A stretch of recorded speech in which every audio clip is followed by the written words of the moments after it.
I'm Grace Margalapin and I'm currently an IT student here at ComSci. Here are the tools I use. Screwdriver, wire scraper, crimping tools, Plato cutter, TP cable cut 6. First step, strip the cable.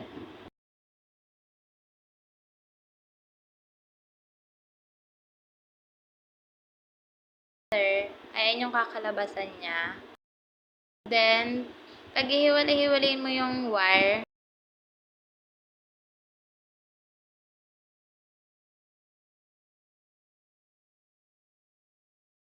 Then, push mo siya pababa hanggang lumabas yung plastic na wire. Then, ikakat mo yung plastic na nasa gitna ng mga wire.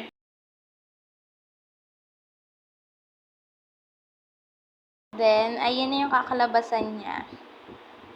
Then, lilinisin mo lang siya na magpantay-pantay yung bawat color.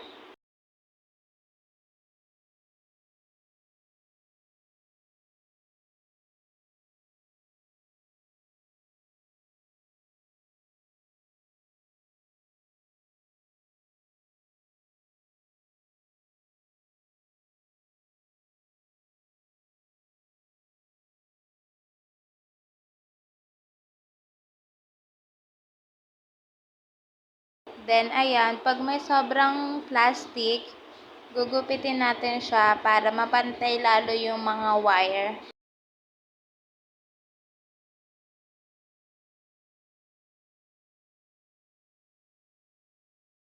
Then, ayan, pwede natin siyang gamitan ng screwdriver para mas lalo siyang maunat or mabanat para pag pinasok natin siya sa RJ45, mas pulido siya. Then, ayan na yung kinalabasan niya. Then, ayan yung RJ45. Ipapasok natin dyan yung UTP cable cut 6. Make sure na tama pa rin yung color coding na ipapasok natin. Kasi pag mali, hindi siya gagana.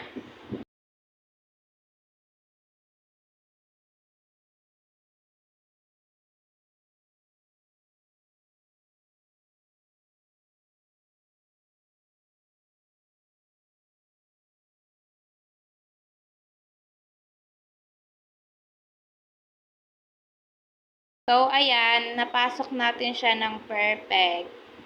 Ipapush lang natin siya ng pababa para pag crinimping natin siya, maayos. Then, ayan na, ikikrimping na natin siya. Ipapasok lang natin siya, then push ng sagad, tapos press. Then, ayan, ikakat natin yung sobrang wire sa taas.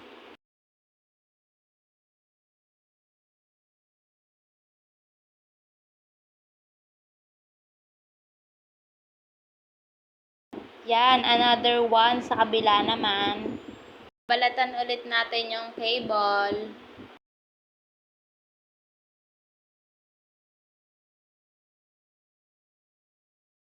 Yan, paghihiwalay-hiwalayin ulit natin yung mga wire.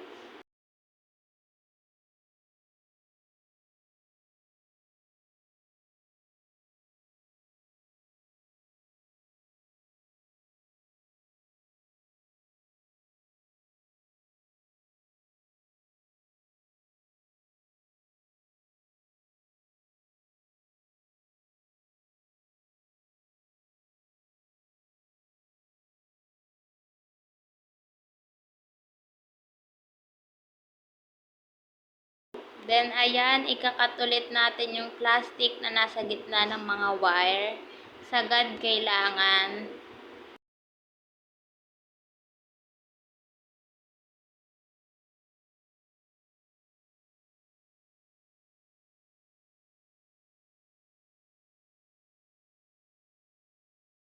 Then, ayan ulit, gagawin natin yung pagkakasunod-sunod ng mga color coding ng wire natin.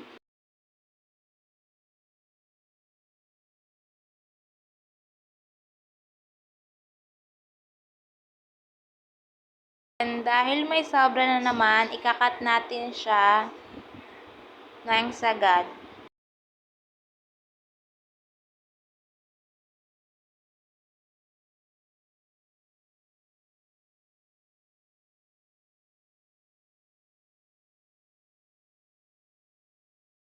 And ayan ang tester, ipapasok na natin siya para makita kung gumagana ba or hindi.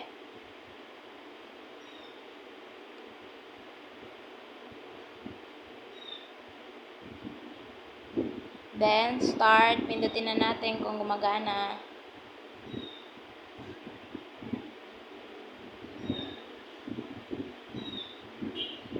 Ayan! Perfect! Gumana!